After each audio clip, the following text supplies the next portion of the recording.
le tour du web daañu ko rek tàmbaleeg li nga xamante ne moom moo di actualité def na également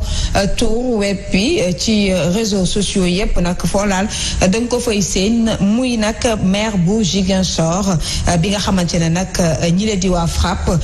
boobee nekk foofu nag ñoom ñoo ne nag ki le di maire bi dafa def trahison waaye tam échec loolee nag la ñu daal di xamle ñoom nag waa FRAPP daal di nañu ko énumérer nag lu toll ci 8 points ci ab communiqué daal di nag wax li nga xamante ne bokk na li tax ñu naan ko rek dafa def trahison mais également échec ci mairie bi nga xamante ne dañ ko dénk moom mii di Djibril Sonko ñuy fàttali nag ne Djibril Sonko moom moo wuutu ki la di Ousmane Sonko actuel premier ministre foofee ca mairie bu Ziguinchor bokk na ca nag nee nañ li nga xamante ne moom moo jëm ci marché bu Saint-Maur bi nga xamante ne nag dafa sonn ndax ay inondation yu chronique ba tax na nag sonal na ñi lee di riverains yi naka noonu commerçant yi wax nañ tam mur de clôture bi nga xamante ne war nañ koo def ci cimetière bu Santhiaba naka noonu itam wax nañ tam yeneen i ponk yoo xamante ne ñoom yëkkati nañ ko énumérer ko ki lee di maire bi jàpp ne peut-être moom la mu war a defu ko ci wàllu woowu xayma nañ ko nag ci juróom ñetti poñ wax nañ tam manque éclairage public ak yeneen yoo xamante ne ñoom daal di nañu ko wax rek ne maire bi defu ko foofee nga xamante ne moo di ca Ziguinchor alors loolu nag def na li nga xamante ne moom moo di tour web bi yëpp alors beneen point boo xamante ne aussi def na tour web bi depuis démb mbay tey également ci toile bi xam ngeen nag faw nit ñi di ko gisaat ci internet bi yëpp bokk na ci radiation bu maire bu Dakar ci poste de député foofee ci assemblée nationale ñuy fàttali ne dafa dugaloon ab recours ca conseil constitutionnel alors ci noonu nag le conseil constitutionnel dafa déclaré incompétent jëm ci dossier boobu mu mel nag mbir mi nag noonu la daal di demee moom Barthélémy Diaz jàpp nañ ne mënuñu ko àtte ndax nag dañoo incompétent ngir mën a addu ci nañu ko dàkkee ci assemblée nationale ñu fàttali ne maire bu Dakar di Barthélémy Diaz aussi ginnaaw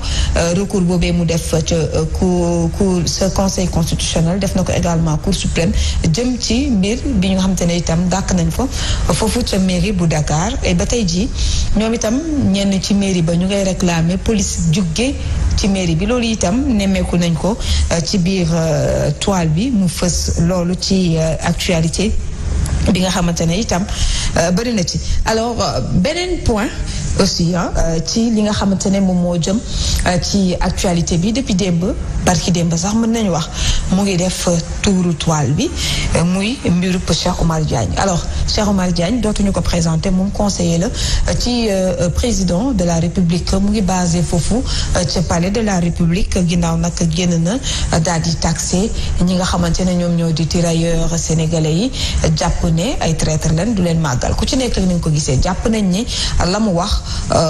du waxin bi nga xamante ne war na ko wax en tant que conseiller bu président de la République warul nekk en déphasage ak le président de la République alors ku nekk nag ak ni nga ko gisee parce que ci noonu tam gis nañ le directeur de la RTS moom tam génn na daal di tweeté wax ci yéey yàbbi ci mbir moomee nga xamante ne moom la ñu nemmeeku ci Cheikh Oumar Diagne mi nga xamante ne yëkkati na Pape Alé Niang nag di journaliste nekk directeur au RTS daa réagir ci wàllu polémique boobee sur les réseaux sociaux daal di koy jaarale plutôt ci réseau social boobee di X mu partagé nag benn livre boo xamante ne bindkat bu mag bu ñu ràññeekul moo ko daal di bind muy Anthony Guyon bi nga xamante ne nag moom dafa nommé les tirailleurs sénégalais de l'indigène aux soldats de 1857 à nos jours directeur nag bu RTS yokku ci en légende respect boobee nag mu bind nit ñi jàpp ne peut-être moom moo di dafa warmaal ñi nga xamante ne ñoo di tirailleurs au contraire bi ko rek ki nga xamante ne moo di Cheikh Oumar Diagne defee alors loolu itam def na tuuru toile bi yépp ku ci nekk ak ku nekk nag mu ngi génn di yey yàbbi ci mbir moom mais annoncé waat nañ beneen plainte ñu ngi xaar aussi loolu fan lay mujjee ci li nga xamante ne moom moo di ci internet bi alors keneen koo xamante ne itam génn na wax muy kan muy ministre bi ñu dénk wàllu communication ak télécommunication di Aliou Sall nee na dina fi mu toll nii nag génnee rapport bu mujj publier ko jëm ci média yi nga xamante ne reconnaître nañ leen wala reconnaître leen alors loolu itam ñu ngi koy xaarandi bu baax a baax jëm ci mbir moomu alors Cour des comptes keneen la itam ñeneen la parce que ñu ngi xaarandi seen rapport bi jur coow Cour des comptes daal di réagir ci li nga xamante ne peut-être wax nañ ko ci mbirub rapport boobee ndax dañ ne président gouvernement bi moo sàkku ngir ñu daal di leen permettre rek ñu bàyyi ba DPG bi daal di jàll ngir ñu mën ko publier waaye ñoom nag démentir nañ ko jàpp nañ ne li ñu wax du loolu alors ñu ngi xaar ñoom itam ñu publier seen rapport jëm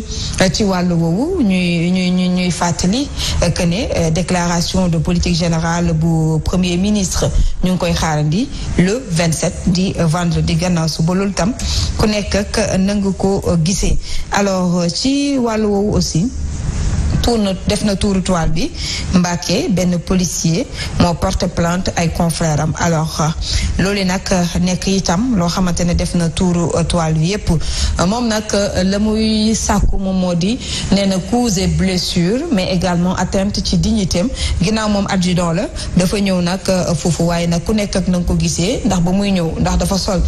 tenue wala solul tenue lu wér te wóor moom moo di dafa dogoon ñëw ñenn ñi nee nañ dafa remettre carte professionnel am ki nga xamante ne moom moo di xarit ba mu àndaloon bëggoon dugg ci stade ba ñeneen ñi ne déedéet demeewul noonu waaye lu wër te wër moom moo di ndax boo nekkul en service bu la say ay natango yu nekk en service laajee sa carte ndax dangaa war a bañ wala danga war a joxe loolu nag moom moo def également polémique nekk ci tuuru toile bi yépp beneen point également ñu koy daal di rek màggal tey jii di 25 plutôt décembre jëm ci fidèle catholique du monde entier yi nga xamante ne dañuy célébrer tey jii la nativité du Christ loolu itam particulièrement ñi nekk fii ci Sénégal di ko màggal bu baax a baax aussi ñu leen ci souhaiter bonne fête alors keneen itam koo xamante ne daal dina moom itam wax ci festivités yi ci mois de décembre alors décembre nag ku ko gis xam ne décembre vraiment fête la nit ñi dañuy màggal bu baax a baax Wally Seck daal di reporté concert bi mu bëggoon amal foofee ca Mbacké alors concert la nag boo xamante ne coow li bëri na ci ginnaaw nag nee nañ ay jeunes yoo xamante ne nag dañoo créer seen groupe WhatsApp ci groupe boobee nag ñu ngi ko dubbee xeex Baye Fall yi ndax nee nañ dañuy am ay rumeurs yu jug ne dañ leen bëgg a interdire ñu dem ci concert Wally Seck boobee waroon am ni ki tey jii waaye nag dañoo woote woon mobilisation waaye Baye Fall yi ñoom la ñu wax moo di amuñu woon benn intention daal di rek bañ leen permettre ñu dem fekkee lu ñu événement bu ñu mel ba wax ne waruñu leen daal di rek jaxase léegi nag gis nañ ne ki nga xamante ne moom moo di Wally Seck daal dina reporté boobee événement mu waroon ko amal nag tey jii ndax gis nañ ko fan yëpp aussi mu ngi tëgg ay concert un peu partout ci Ndakaaru di ko def nit ñi itam daal di ci kontaan ba dee gis nañ aussi itam c'est alors ñu daal di ñëw nag ci vidéo du jour avec sama gars yi ñoom Mame Sidi ñu dem seetaan ko daal dellu si waat. Collègue, Monsieur le ministre des Finances, j'ai lu la loi de finances rectificative. Pour moi, elle contient 3 curiosités sur lesquelles nous devons nous arrêter. La première curiosité, c'est que de mon point de vue, cette loi viole l'orthodoxie financière. Elle viole l'orthodoxie financière parce que le principe est que la loi de finances rectificative corrige la loi de finances initiale. Or, et vous l'avez expliqué dans l'exposé des motifs, il est arrivé des dépenses auxquelles vous devez faire face. Les inondations en font partie, les élections en font partie, la restructuration du gouvernement en font partie. Comment se fait-il que vous ayez déjà consommé tous ces crédits pour venir nous demander de voter la loi? Il fallait d'abord voter la loi avant de les consommer les crédits. Mais les élections sont derrière nous. Vous nous demandez de vous octroyer des crédits de 20 milliards que vous avez déjà dépensés pour les élections. Première violation de l'orthodoxie financière. Parce que C'est comme si un enfant venait prendre 10 000 francs de la poche de son papa,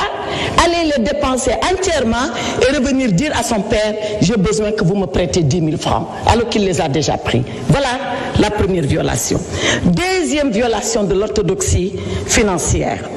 La loi de finances rectificative, de mon point de vue, et là aussi, vous l'avez expliqué, elle a été faite parce qu'il y a un resserrement des recettes, d'accord, une moins-value de 840 milliards, il y a un accroissement des dépenses, d'accord, un accroissement de 600 et quelques milliards, d'où un déficit de 1500 et quelques milliards. Mais alors, monsieur le ministre, si nous devons resserrer les recettes, nous devons aussi resserrer les dépenses. Or, qu'est-ce que vous faites?